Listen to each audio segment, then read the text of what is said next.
Welcome to the Ultimate Intimacy Podcast with Nick and Amy, and round two with Cindy Scharkey. And today we're going to talk about the secrets to unlocking female orgasm. We did a podcast a couple of years ago with Cindy on this, and but I feel like we have so many new listeners. I think this is an episode we need to cover again because we get so many people, especially husbands, asking, I don't know Help me. what worked last night Help me.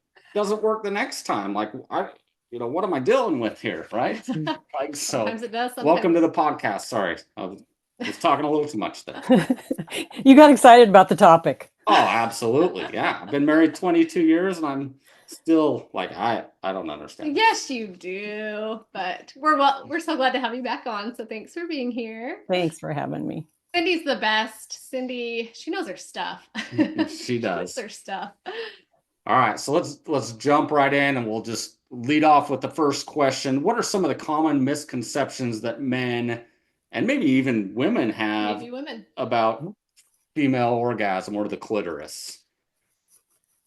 All right, let's jump in. My favorite topic. I think there's so many misconceptions, which is why people struggle. So if you're feeling like, I just want people to know you're normal. If you feel like you didn't get the education you think everybody has, they don't have it either. And it's never too late because Right. sex is a skill you can learn. It's a learnable skill. And I do think that a lot of men take in this mistruth that our women's bodies are like men's bodies, and they are not. They're not.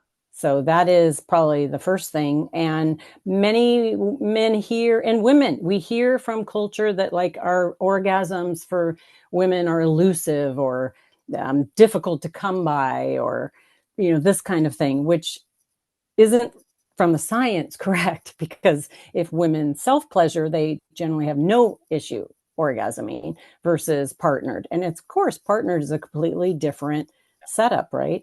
Which tells you they just need to communicate. Well, you're right, and I love that you're talking about this because as men, when we got married, I just am like, oh, it feels good to me. It must automatically feel good to her because I don't really know what's going on in my head. I have no idea what's going on in her head. And couples already have such a hard time talking about sex, especially in a Christian culture. A lot of times, like it's just like, oh, you don't talk about that, and so you have so many couples that just struggle through, and the wife doesn't know how to say what she wants. She might not even know what she wants. The husband, he's just like, this feels good to me. It must automatically feel good to her. And so again, hitting on that communication that we always talk about. Yeah. And I wrote a couple studies down. One study of 1,000 women showed that simply being comfortable using the word clitoris, the correct name for our pleasure center, links to better sex. And research also shows that women who use specific words for how they would like to be pleasured differently are 6 times more likely to be sexually satisfied and 8 times more likely to be happy in their relationships. Wow. That's amazing. So get talking, right? And back to what you were saying, that it's great for me, and so I assume it's great for her. We have to keep reminding people that penetrative sex, intercourse alone, is not the most likely route to orgasm and pleasure for women. Right. So without pairing clitoral stimulation, it's under 80, it's just a little percent that actually will orgasm from penetration alone. So if you're thinking, wait, can you say that again? Am I the one? Wait, I thought everybody just came from penetration alone. And no, they don't. Thought I was broken, right? What's wrong? Right. Yeah, Exactly. The movies make it look like everyone's just enjoying it. And some of the problem with that is not understanding all the parts of the clitoris. So maybe you could reference our clitoris episode together. I know it's way back, but have a listen to that, because I went through the whole structure and all the parts. There's so much more under the surface that's not just the little tip of the iceberg that you can see on the outside of the vulva. That is just the little part that you can see. There's so much more underneath. Right. So when you're done listening to this episode, I think it's episode 31, where Uh-huh. we talked about the keys to unlocking female pleasure with Cindy. That's a must listen to. Like I said, I think it's our most downloaded episode because people want to know. So, anyways, go check that out after this Yeah, why episode. are we not taught these things? Sure. Well, we don't even call the vulva. We call it everything the vagina, and the vagina is a canal, an opening. The vulva is everything else that has pleasure centers, right? Yeah. So the clitoris is the erectile tissue for women, and we don't want to leave that out of the equation because that's erectile tissue is what can be aroused for pleasure. Yep. And it's the one part, like you have always said, that is purely for female pleasure. Like you always state, it is the key to unlocking female pleasure. It needs to be talked about more. Yes. And let's not get away from that. It's not organized like a penis. So it's the same amount of erectile tissue, but it's organized differently. It's a little more spread out. It's not all in front. I'll put my hands down. Okay. So if I'm making Nick's going to start rolling his eyes. No. I'm a visual person. So. Okay. There you go. So because of that, women's arousal takes more than 5 minutes than you see in the movies. Yeah. And this is one of the keys, is that women have an arousal ladder, not every time, not every woman, okay, but in general, that we need to climb the arousal ladder to really access us, our capacity for orgasm. Yeah. Right. Well, we discovered a vibrating ring not too long ago, which we sell in our shop. And, I'm not going to get graphic here, but Why not? most of the time, Amy's waiting for me. I'm like, it's like the craziest thing ever. And talking about that clitoral stimulation, like, oh my heck, like it's a game changer. Yeah, we have some couples that are like, I couldn't even imagine making love without this thing anymore because it's just so amazing. And so, like you said, it's not just about intercourse; it's stimulating the clitoris. So right. Well, and that kind of stimulation, direct stimulation, is such a beautiful add-on. I think a lot of couples, that I work with, they struggle sometimes to. Are you kind of are you replacing me? Are you replacing? This is an addition when we add a toy. This is an addition into our play and fun and pleasure. It's a tool. Right. But it does take some communication, and obviously you two have that. So yeah, you got to have the right stimulation. And we always talk about, look at it. Does it bring you closer together as a couple, right? And if you can honestly answer yes. Right. If it makes it better for her, she wants it more, and everyone's happier. Like absolutely. Let's jump into the brain being the woman's biggest sex organ. Let's just talk about that, because we hear about mental load all the time and stress and how it's just, let's just dive into that, because it's really, really big and really important. And I think that people don't understand that you have a two-part system in your brain, right? An on and an off, so to speak, a dual control system. This is your sexual excitement inhibition system. It's always running. Right. And so we have a lot of ways to turn ourselves off with our brain, and we have ways to turn ourselves on.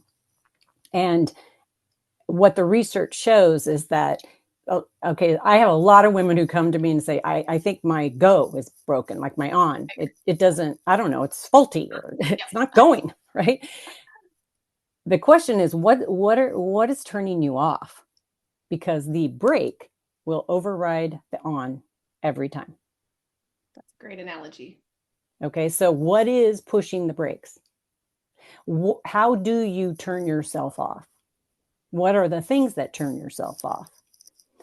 Identifying those is big. Yes. This is a lot of what I talked about in my book, because I think women don't understand just how this works in our brain and how we do turn ourselves off and on, and what we can do to turn ourselves on. Right. And unraveling some of the things that we think and myths that we believe will help us to do that.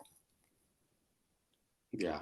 Do you believe that a woman thinking sex is for me too, I want to be positive about it, changes everything? I think it's huge. Positive attitude, right? Instead of Exactly, Amy. I mean, that's why my platform is permission, right? Permission for pleasure. Learning your body, how your body functions for pleasure, and then learning to communicate that to your partner. I think one of the biggest, I think you're nailing really a big issue here for women, is that somehow we have been fed or ingested or swallowed the idea that sex is not for us. Right. Yeah. Agreed. We have a clitoris whose only function is pleasure for us. Sex is for you, and your pleasure matters. Yes. Amy and I are sitting here telling you, we want you to know. Yes, I wish I could scream it from the rooftop. I think that's so important because, and I think, you're hitting on this, but your attitude is so important, like, or your perception, because if a woman is always feeling like, oh, the sex is just for him, he just wants me for sex, and I don't enjoy it, if she's telling herself in her mind that all the time, she's never going to enjoy it. No. She's never going to enjoy it. So just something as simple as, like you said, giving yourself permission for pleasure and saying, yeah, I'm supposed to enjoy this too, can be just game changing for so many women. It's just literally looking at sex a different way can be completely game changing. And a husband has a big role in that too, to really help her realize this is for her. Like, this is supposed to be emotionally connecting. This is supposed to be amazing for you too, and not being selfish, right? Like, yeah. Well, and communicating that over and over through the seasons of a relationship, and not. And I think this is important. It's saying, like, the things that turn you on, like, communicate. There's just, your lips are just, I love your lips. I just, your ear, I want to nibble your ear. I mean, I'll just get specific. I just, there's something about, like, your shoulders that just, like, pick some body parts and communicate, like, your desire in that way. Or just how I like the way you smell. I like the way you taste. People just don't communicate these kind of affirmations that are so freeing, especially for in related to sex. And I do think if we could figure out these offs and ons that we're talking about and communicate them with each other, right? Not in a way of like, okay, listen, you smell. And that just turns me off. Let me give you a better way here. I am really sensitive to scent. And so it really turns me on when we, like, take a shower first, or when you wear that, cologne, or whatever you need, I'm just going off the cuff here. But this is the kind of thing where we communicate in this way. That really toggles my on switch, I mean, use the language. I heard this nurse talking about this, and, I thought it would be interesting to have a conversation or whatever. So those kinds of things go a long way. And I do think that women, I mean, Brene Brown and Esther Perel talk about this. We have to feel worth. Our self-worth is a big piece of the desire. And being worthy of pleasure, which is my big mantra for women. Yeah. Right. Like, you can take the time that you need to get aroused. You're worth the 20 to 40 minutes that you need to get aroused and really experience an amazing orgasm or multiple orgasms. You're worth that. It's not going to happen every time, right? Okay, we don't all have, a half an hour every time. I get it. But I think valuing that kind of language with each other, and priority and intention with each other. I mean, I get the goosebumps. It's just so juicy. Yeah. I feel like the world's kind of gone a direction where foreplay has gone out the window. It's now like, well, if you're not in the mood, then you just, sex is off the table, right?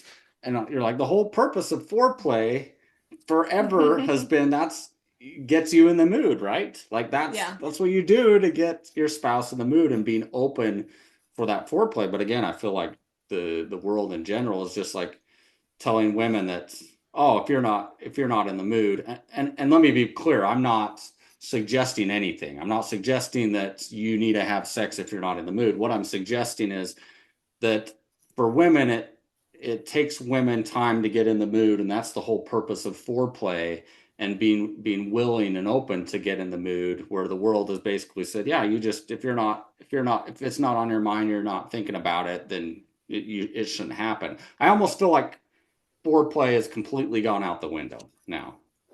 Well, I like to call it warming up, and foreplay is all day. Yeah. So Amy brought up, our brains, and I think a lot of women don't give themselves permission to think about sex. I think this is why the audio erotica and all the smut fantasy that's just going crazy right now, right? People keep asking me at workshops, what is going on with this? I think it's women trying to find ways to think about sex, and it's arousing their minds. It's their imagination piece to their senses. That's one little thing. But what you're saying here is key, Nick. If foreplay is all day, then what are we doing all day for us to be thinking about sex and connection? Yeah. Right. And then those arousal pieces come into that when we do that throughout the day. If you text Amy and say, I'm thinking about you right now, and last week when we connected and my whole body feels warm thinking about it. Okay, I'm going to use sensual language because this is super helpful. What does she get from that? Not that you want sex right now, but that connection was real. You're still thinking about that. Yeah. Right? Or if you make the effort to kiss for 6 seconds when you see each other at the end of the day. I mean, this is from the Gottmans, right? A kiss with intention, not a peck, but like not leading to sex, but this kind of affection piece that is connecting, and also, right, the right hormones are going off, and these kinds of things, it can't be left to the wayside. Also, desire for women can come from a neutral place. So I'm going to zero into what you said, Nick, right? You may not be wanting sex really or thinking about it. It may not even be on your radar. All right. But if you have the right stimulation and arousal, it can lead to desire for sex. So this situation you're talking about isn't so much, we're not forcing someone to have sex, but let's not discount that we can come to it from a neutral state. Yeah, exactly. You're exactly right. All right. I got a question, and I hope I can word this right. You mentioned like sending a spicy or flirty or sexy text, right? Okay, I'm talking from like the women who like get a text like that and they roll their eyes. Okay, of course he's sending me that again, or of course he's thinking about that, and they roll their eyes, right? Like, ugh. But what tips do you give the wife who literally still has the attitude that it's more for the guy, that he's the one thinking about it? Like, I got a lot on my mind. Don't put that on me right now. How do we change that brain connection to thinking, I want it again? It's for me. I want to have a positive attitude about it again. You know what I'm saying? Because that's the women we're trying to help are the ones that are like, it is. I just feel like it's more for him. I just don't really care. I can orgasm, but I don't know. It's not really on my priority list. Do you know what I mean? This is a complicated question, right? And yet really important to think about. Why do you want to have sex? Why do you not want to have sex? And even if we take orgasm off the table, is the sex you're having connecting? Is there any play involved? Play? Is there variety? Is there sensuality? Are you being engaged with your senses? For this woman, like, I don't know her, but I would say sometimes I want to start women with their sensuality. Your sensuality is not your sexuality. It's two different things. So instead of thinking about sex, think about where and how and what in your senses brings you pleasure in your body. That's your sensuality. Okay, so I'm going to take this one step further. Okay, because this is outside the bedroom. Yes. Right. And this is, I mean, okay, I have the chills because this is so, it's transformative for women. Okay, to learn this and engage and listen to their bodies and how this can then move into the bedroom for them. But it starts outside the bedroom. Right. So next time, okay, get practical. Pick one sense, maybe. Say you're going to pick a smell. And you walk by some lavender, you're going to touch it, you're going to bring it to your nose, and you're going to smell it and go, huh, I like that. Where do I feel that in my body? Oh, I feel that. I just kind of just want to shake my shoulders. Okay. Then the next time you're cutting a lemon, you think, oh, tart. Oh, I just, that tingles up to the top of my head. I feel that, right? I know people think, really, Cindy? Like, really? But this can transform how you feel sensations in your body. I love that. So pick a sense and focus on your senses and see if doing that and where you feel it in your body and allowing yourself to can help you then later transfer that to the bedroom. The second thing is mindfulness. Poor Nick, I'm not giving him a chance. No, I'm loving everything we hear because we developed the sense play box. Do exactly what you're talking about. Oh, love it. Incorporating the five senses in your lovemaking to transform your intimacy. So everything you're saying is we 1,000% agree with. Absolutely. I just think it's awesome. I'm just shaking my head because I'm like, dude, she's spot on, right? Yeah. Cool. And maybe I don't know what's in your box, but I think we need to remind people that these kinds of things, if they're new to you, right? You're thinking, what in the world is she saying? Right? People just don't listen to their bodies or pay attention to what they're saying. And so we have to practice out of the bedroom before we think it's going to work in the bedroom.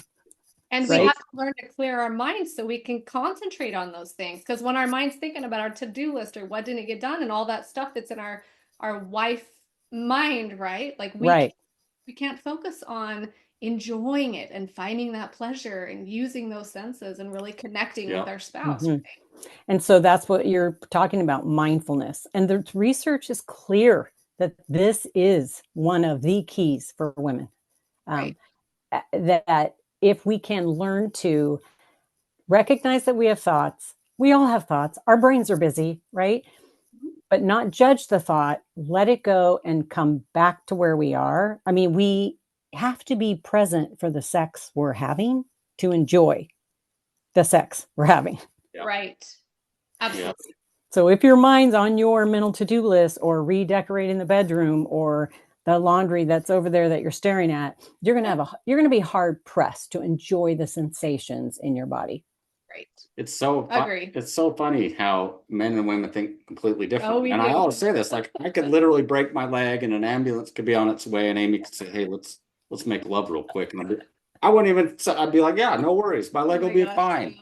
And for women, it's often so different. So it's just funny how men and women communication, right? Yeah. Well, and there are lots of women in relationships that are swapped, and they come to me at workshops every time and say, well, I have more desire than my partner, or I'm the one who wants sex all the time. And I feel like the odd person out here, I want you, if you're listening to here, you're normal. You're normal. We're all different.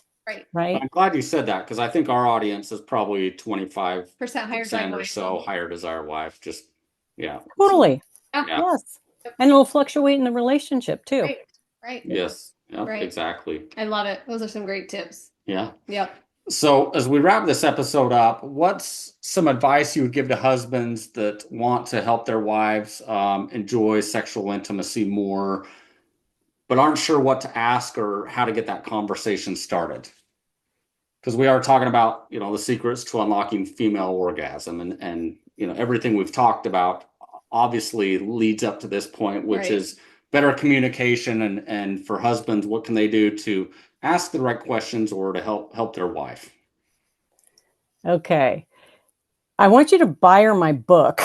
And I say that, and I'm terrible at marketing, but it's like, I just can't believe how it's helping women unravel these myth truths and weeds that are in the garden of their sexuality, and then freeing them to really what's true and embracing for themselves.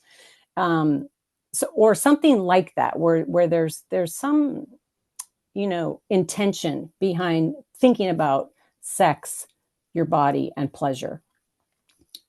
I think men need to tell their wives that her pleasure matters, and I think they need to keep telling them that. We talked about this in another episode together, and it's the question of educate me about your body. The prompt. Tell me about you. I want to know more. Show me, either tell me or show me with your hands, or show with my hands, move my hands. This kind of thing is so informative and sexy, isn't it? All get out, or it's hysterical, and that's fine too. But either way, you learn something, right? True. Yeah. You got to do it to get better at it. Like it is. And I do think you need to lean into the uncomfortable if talking about sex is hard for you, which it is for most people, but it is a learnable skill. So not in the bedroom, start outside the bedroom, walk around the block and hold hands and talk about one aspect, not the whole bucket, one thing, right? Or if you're driving in the car and there's no one else in the car, hold hands and bring up one thing. So doable. I'd like us to talk. Have you ever considered bringing a toy into the bedroom? Not 50 things, just that. Or I heard this nurse talking about using lube and how much it can make sex longer and slipperier, last longer, be slipperier, no pain, less friction. Have you ever thought about using lube? What do you know about lube? Something like this. Like, just start a one conversation, one topic thing at a time outside the bedroom. Perfect. Well, and I think didn't you write a book just recently? Let's talk about sex. I sure did. So let's get the conversation started. It's literally talking. Let's make it easier to talk about, right? Like something can't be great if you don't talk about it and experience it together and enjoy it and learn. And like you said, sometimes it can be funny and sometimes it can be awkward or weird. And that's okay. Sometimes it's amazing, but like it only gets better. You only get better at something the more you do it. So. Right, talking about it or doing it. We have plenty of funny stories that we could share, but we haven't yet. But I think everyone does, right? Well, and it doesn't have to be, like you said, it doesn't have to be so serious all the time. Everything isn't precious every minute, right? Yeah. I think if we think of our bedrooms as a playground, we'd have a lot more fun. Right. Love it. Love it. I love your tips. They're amazing. So once again, go check out episode, I believe, 31. We did a long time ago with Cindy. That episode's a must listen to. Fantastic one. We appreciate you being on the podcast again. And again, go ahead and quickly just share with our audience where they can find you and your book. Yeah, thanks. Thanks for having me. It's always a delight to be with you too. You can find everything on my website at cindysharkey.com. And you can find the book there. You can find my podcast there. Everything you want for permission for pleasure. Love it. Well, thank you so much for being on with us. We always love our conversations with you. Like I said, you're one of our favorite guests. I can tell you're passionate about helping women. Like it makes my heart so happy. I mean, you can see that through the screen, and we just really appreciate being on with us. So go check it out. And as always, until next time, we hope all of you find ultimate intimacy in your relationship.